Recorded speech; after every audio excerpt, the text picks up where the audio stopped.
So this is part 2 of lecture 5, and this is philosophy for children. So the lecture questions for today for this section are: should children be encouraged to be philosophical? And some sub-questions of that. Can philosophical analysis do more damage than benefit if it begins at a young age? And also we're going to explore, is there a particular age which is appropriate to engage in philosophical inquiry? And is philosophy for children different from philosophy for adults? So according to UNESCO, they said that the impact of philosophy on children may not be immediately appreciated by the children or by people around them, but its impact on tomorrow's adults could be so considerable it would make us wonder why philosophy has been marginalized or has been refused to children. So the question is, the question of this lecture is, are children natural philosophers? And a little play on the Descartes of I think therefore I'm five. And you can see here in this newspaper article, there's some suggestions of questions that are asked in philosophy classes for different age groups. So there's some. So some of the questions here, so for different age groups, things like, for 5-year-olds, why do people shout when they go outside? 7-year-olds getting a little bit more philosophical. Why do people treat animals like slaves? And then as they get older, and they're 10 or so, does luck exist? Is it a myth? Do we ever fully appreciate what we have? And you can see, as the children are getting older, the development of those potential philosophical questions. So a real hallmark of children is their endless curiosity, and children tend to bombard adults with questions, and I think any of us who have spent any time with young children can attest to that. Or the questions like, why is the sky blue? And those kind of general questions. But then children tend to ask quite deep questions like, what happens when we die? Where do we go? Where were we before we were born? Where did we come from? And those aren't just kind of very trivial inquiries, they're foundational philosophical inquiries. And philosophers have been thinking about these questions as well for a really long time. And you can see this little guy here is thinking very deeply about something. So children have a real natural sense of wonder, a real sense of interest in the world around them, and they want to know, they want to ask questions. And Aristotle considered that the starting point of philosophy was wondering and interest, and he very famously said that philosophy begins in wonder, which is the title of this slide. So children are very innately curious, and they really want to understand things. They want to understand how things work, but more importantly, they want to understand why. They look for the reasons behind things, like, why do people get angry? What is a friend? Like, why do we have rules? Why do you get to make the rules and I have to follow them? Why can't I make the rules and you follow them? Those are quite deep philosophical questions, quite hard to answer, and ones that you would have to really, really think about, and they're very existential. There's a lot of ethics in children's questions, a lot of quite metaphysical, really, deep philosophical questions. So children are engaging in philosophy from quite a young age. We may not call it philosophy. And the question, I suppose, is, should that be developed? Should they be helped to keep developing that? Or is engaging very young children in philosophy not a great idea? So, there's a few suggestions here. So Matthews did some research on the kind of questions that children ask back in 1980. And just to talk about a couple here. So the first one there is Ursula, and she is 3 at the time, and she said, I have a pain in my tummy, and her mom told her to go and lie down and go to sleep and the pain will go away. And Ursula wanted to know, where would it go? Which is a very philosophical wonder and reason. She wasn't just contented with, you'll be okay. She was like, but if I don't have it, where's it gone? Like, it belongs to me. Where would it have gone? Then the last one there is Tim. He was busy with his pot and licking his pot, and he asked his dad, how do we know that everything isn't a dream? And his dad said, I don't really know. What do you think? And Tim thought about it and said, well, if it was a dream, I don't think we do live in a dream, because if everything was a dream, then people probably wouldn't ask if it was a dream. And hopefully this reminds you of Descartes. Descartes, who said, I think, therefore I am. And one of the ways Descartes says you know that you exist is because you can think about if you exist. And if you have the ability to think and wonder if you don't exist, then you must exist. And Tim, who was 6 years old, was able to say something very similar. Well, if it was a dream, people wouldn't be asking if it was a dream, which is very similar to the concept of if I didn't exist, I wouldn't exist to think, do I not exist? I hope that makes sense. So, philosophy for children is a specific pedagogy for doing philosophy with children. And it was developed by Matthew Lipman a while ago. Matthew Lipman was actually died in 2010, but he was famous for this movement. And the aim of it was to introduce children to philosophical thinking through discussion and questioning and reflection and age-appropriate philosophy that would develop as they got older. So Lippmann's belief was that children are naturally curious and that they're very capable of engaging in the complex reasoning. And his approach to philosophy for children was to develop their creativity and their caring and their ability to think critically, and to develop that as they got older. So he wanted to ensure, I've put compassionately on there twice. He wanted to help them to develop and be compassionate. So there's 7 key principles to philosophy for children, or P4C. So the first one is that philosophical inquiry in education. So education should teach children to think critically and to develop reasoning skills. It's not just about memorizing facts, but it really should involve teaching children how to think critically and how to have reason. Lippmann believed that traditional education was too focused on rote learning and on the teacher talking, the student learning, listening, and repeating it back in the form of an exam or whatever way. And Lippmann believed that stopped students thinking for themselves. And he felt that then they were leaving school and they weren't able to know how to think for themselves. And he believes that children should be taught how to think, not what to think, and it was a very important distinction.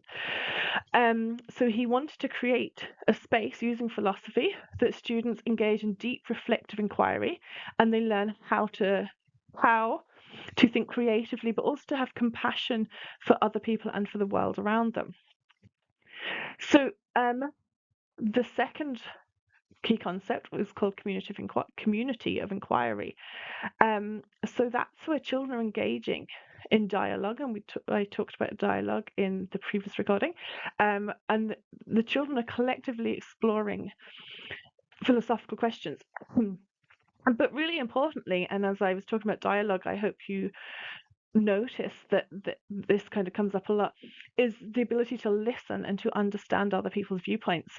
And then Lippmann's philosophy for children wanted those children to listen to each other's ideas and build on them, and to take turns.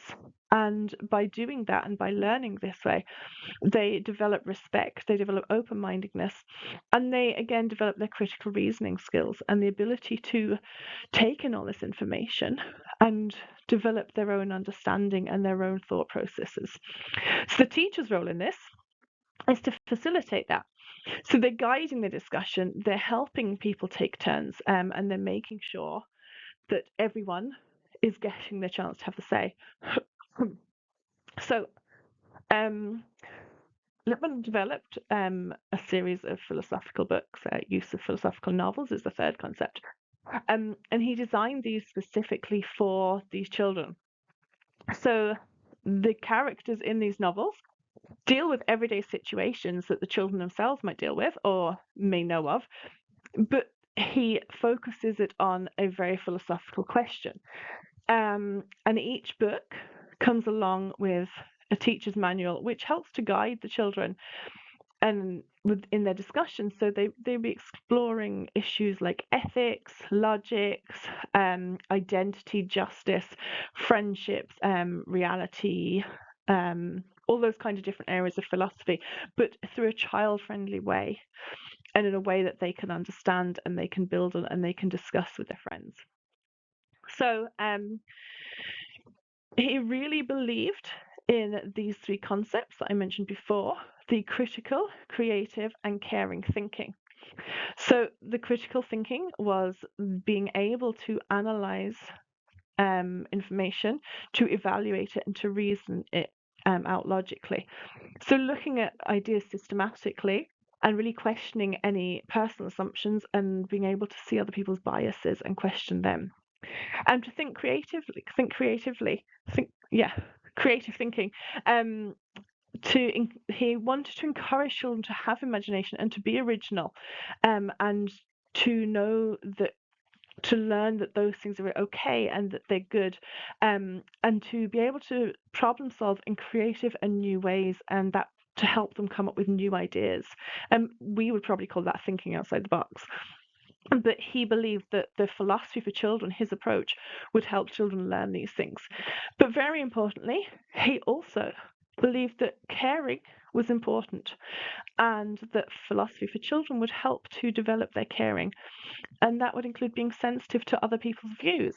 And that was by listening, by understanding, by making sure everyone gets a turn to speak, and by taking other people's points of view into account. And that has a lot of ethics in the thinking, and includes a lot of respect and empathy.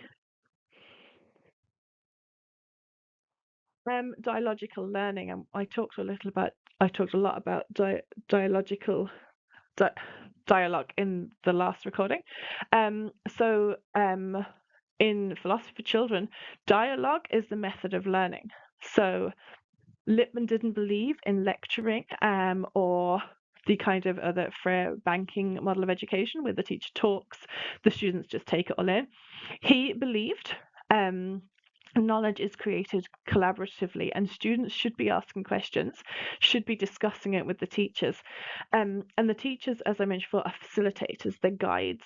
They are there to encourage students to ask questions, to consider the alternatives, and to be part of the discussion, answer the questions, and to try and keep the power dynamic quite well balanced. So rather than the transmission of, I have this information, I'm giving it to you as my child student, the philosophy for children is, we both have information, we will share that together. He also believed that philosophy for children could be applied to all ages. And though it's famously known as philosophy for children, he actually said that philosophy could benefit people of all ages, no matter whether they were young children or whether they were people in their 80s. The point was that philosophy and thinking philosophically should be accessible.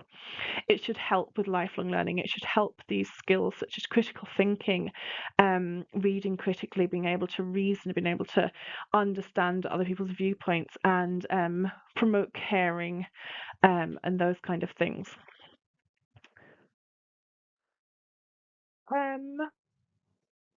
He also believed, and you could kind of see that in the slides as it built up, that philosophy for children did more than just develop the understanding and the social skills and the cognitive development of the children themselves.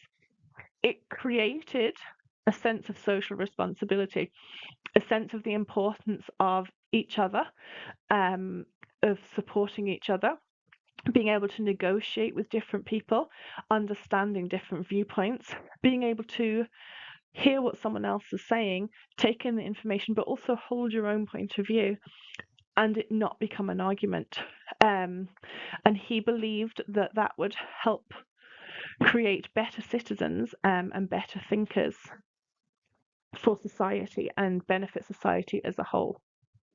So Lippmann's way of teaching philosophy for children was, rather than having a standalone subject called philosophy, it was incorporated into the standard subjects like science, maths, literature, social studies, etc.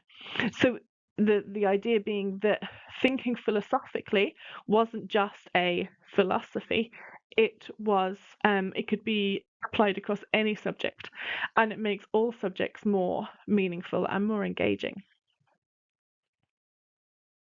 So, um, so just some points on here. So benefits and downsides, and when you're watching this, you could even jot down a few of your own sorts of thoughts on this. If you are doing one of your presentations on this topic, these are some points you could actually think about, like what are the benefits or what are the downsides of philosophy for children. So some of the benefits, in my opinion, would be that it does encourage independent thinking.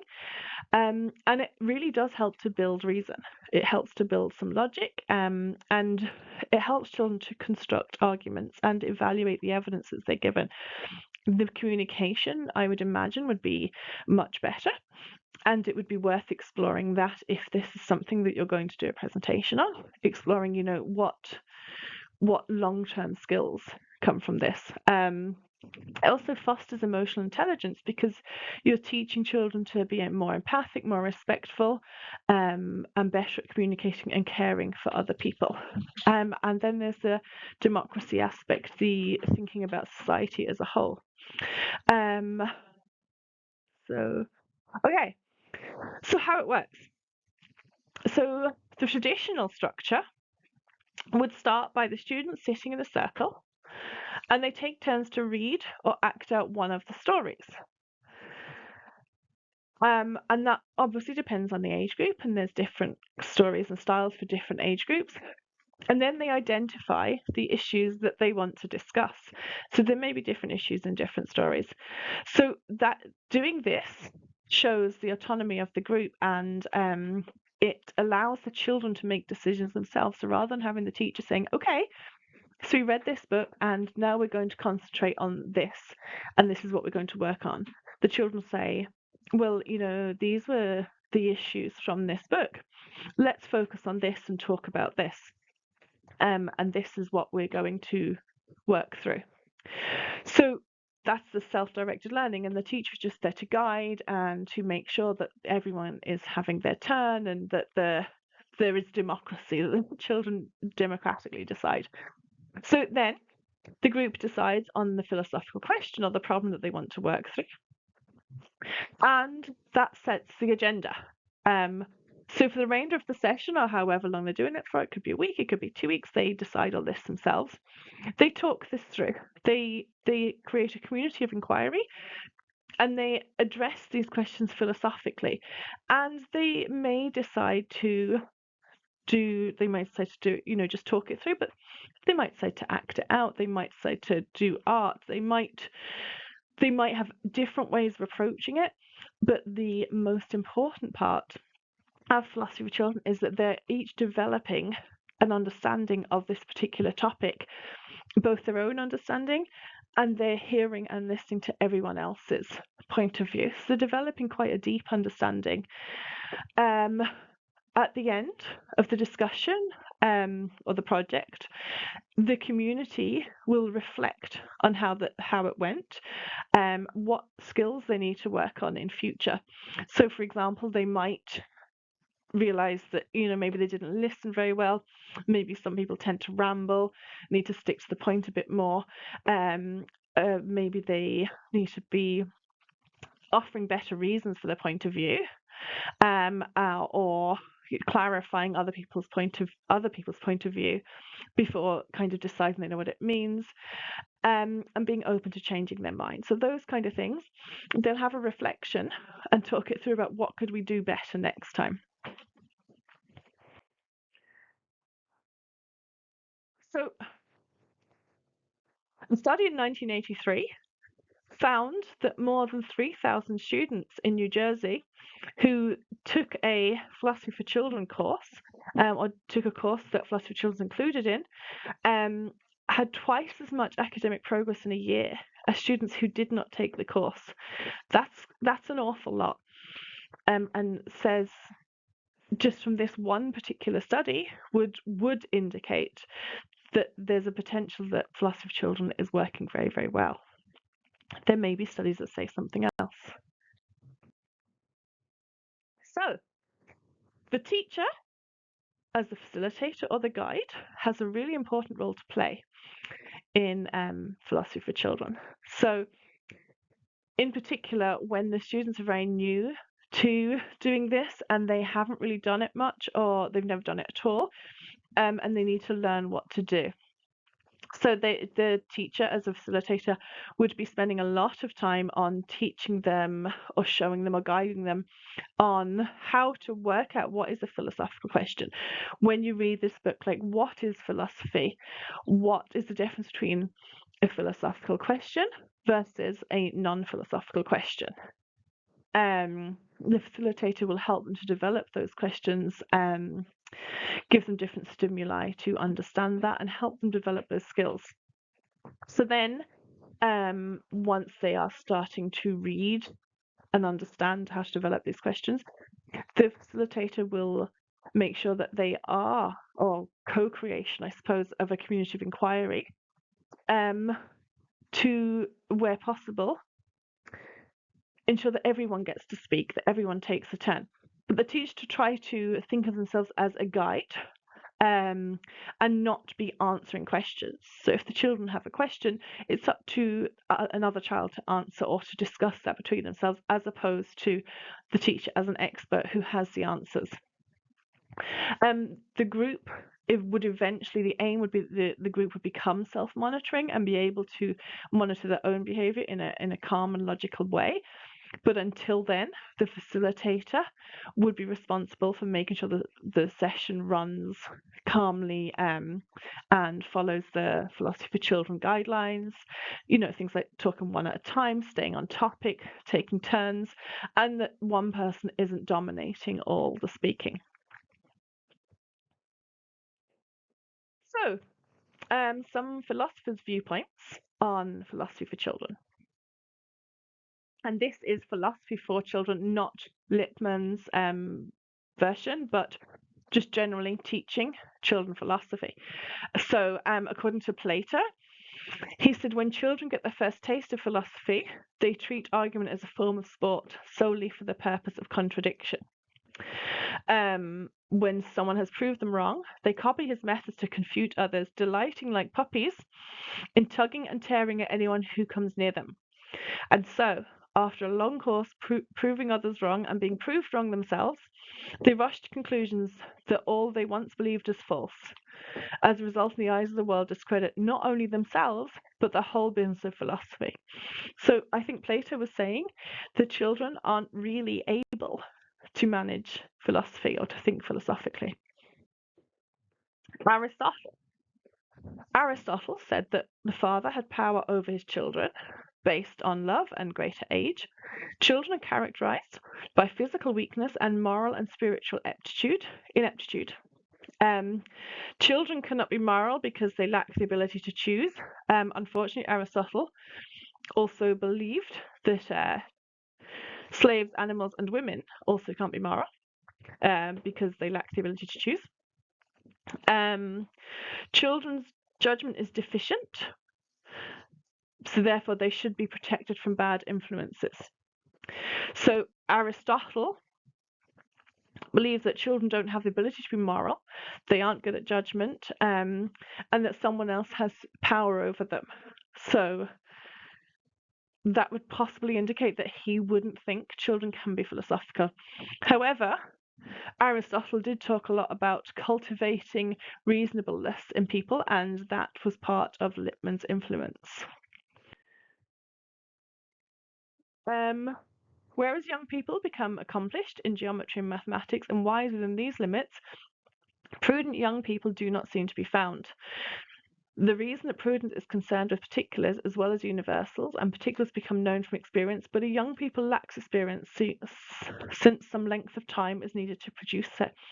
So Aristotle is basically saying you need experience and knowledge to be knowledgeable. which again would imply that it would be difficult to be philosophical at a young age because you haven't developed the wisdom and the knowledge to become philosophical. Okay, so Montaigne said of the education of children, get rid of the thorny problems of dialectics. They are trivial. Our lives are never amended by them. Take the simple arguments of philosophy. Learn how to select the right ones and to apply them. A boy can do it as soon as he leaves his nanny. It's much easier than learning to read and write. Philosophy has arguments for man at birth as well in senility. So as you can see, Montaigne believed that children should be taught philosophy. So you can start to see that, as with everything, different philosophers have different viewpoints. John Locke. Children should be treated as rational beings, and therefore it is possible to reason with them. But long discourses and philosophical reasoning at best amaze and confound, but do not instruct children. Reasoning should be suited to the child's capacity. They have no capacity for abstract thoughts and for reasoning from remote principles. So he seems to be saying that children should be treated as rational beings and reasoned with, but age appropriately. Rousseau, I see nothing more stupid than these children who have been reasoned with so much. To know good and bad is not a child's affair. If philosophical discussion were to be incorporated into the education of children, it would spoil them. So Rousseau actually advocated for child-centered education. So it's surprising that he didn't advocate that children should be taught philosophy. But he, as it says there, to know good and bad is not a child's affair. He doesn't believe that moral judgment should be expected from children. Dewey. So philosophy is a means of critical action, focusing on ways in which human beings can overcome obstacles and settle problematic situations. Bringing together community inquiry through education, relying on the ability of children to establish such communities in cooperation with their teacher. Teaching should concentrate on creating such conditions in which thinking as a reflective habit can come about. So you probably saw, as I mentioned before, that there is a lot of differing views, and the people who you may have expected, like Rousseau, to have supported teaching philosophy to children don't. So it's always worth kind of digging a little bit deeper into it if this is an area you're interested in, to see what the philosophers thought about it. So as always, there's some criticisms of philosophy for children. So some of the main criticisms come from developmentalists, from academic philosophers, from parents, from critical theorists, and from postmodernists. So we're going to look at each of these 5 now. So criticism from developmentalists. So developmentalists are philosophers such as Rousseau, but also psychologists such as Piaget and Kohlberg. If you remember, Piaget is a cognitive psychology. So in philosophy, a developmentalist is someone who's interested in understanding how humans grow, change, and how their thoughts evolve over time. So developmentalist kind of focuses on how society and ideas develop and progress. So they might, as Piaget does, look at the stages or different phases of development that contribute to intellectual maturity, or moral or spiritual. So the term is quite commonly connected to educational philosophy or educational psychology or psychological development, and also moral philosophy. So some of the criticisms from this area are that children should not be encouraged to be philosophical because young children aren't capable of abstract thinking. such as that, and that's cognitive developmentalists. But they also haven't developed beyond being self-centeredness, and that means they don't have the moral understanding to be philosophical.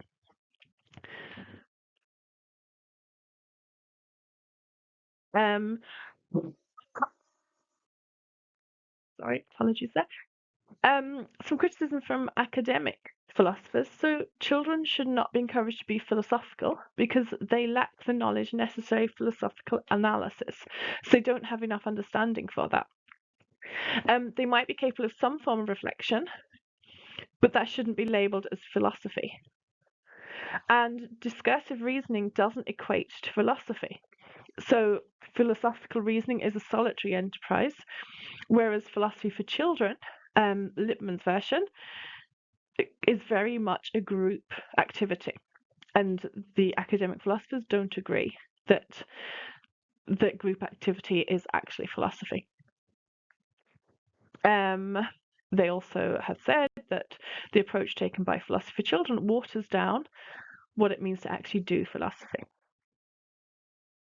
So, some criticism from conservative parents are that children shouldn't be doing philosophy because thinking like that, or learning critical thought, or being taught to kind of ask questions and develop their own point of view, encourages them to question the values their family are teaching them. So if you're a very conservative parent and your child's being taught to critically analyze everything around them and to question everything, that would probably be quite difficult, or that's what they believe would be quite difficult. A critical theorist a critical theorist is someone who engaged in critical theory, obviously, and this is an approach to understanding society and kind of critiquing that society, culture, politics, those kind of areas. And their goal would be to challenge and to change social structures. So they want to make things better. So they don't just analyze social issues, but they also want to address them and to fix them. So they think that children shouldn't be philosophical because philosophy for children is value neutral. So while it's teaching them to understand other people and to listen to other people and to be caring, it's not encouraging them to take any kind of stance on those societal issues. They maybe they are being better citizens in that they have a better understanding of other people, but it's not teaching them what to do or how to fix those issues, which critical theorists think people should be doing. Postmodernists think that this approach to philosophy betrays the underlying ideal of personhood, and it creates I can't say that word. If children are to fulfill the ideal, so postmodernism is very much characterized by they're quite skeptical about like grand narratives or these fixed meanings, and they question the assumptions of modernity and challenging kind of established norms, and they like ambiguity, and the idea that reality is quite subjective and is very much constructed through different languages, cultures, and like power relations. So they're saying as well that philosophy of children is claiming to be Socratic, that it's a form of Socratic dialogue, but is it? What do you think? So finally, some things I suppose for you to think about. And again, if this is something you are going to be doing in your presentation, these are some ideas you could maybe consider.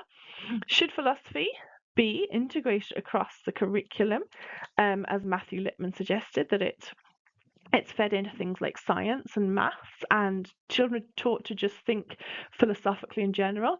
Or should it be a separate subject like this one, like a philosophy module, and the rest of the subjects are just science, maths, English, and then you do philosophy? If someone hasn't been taught philosophically themselves, they haven't been trained to think philosophically, should they be teaching philosophy for children? Or should they have to be trained philosophically themselves first? If so, what kind of training should be provided for teachers? And should they be taught philosophical content, such as about the philosophers, ethics, morals, aesthetics, all the different areas of philosophy of education, all the different areas of philosophy, rather than being taught how to think philosophically, which is what philosophy for children is. So those are some suggestions for you to think about. And I will see you soon.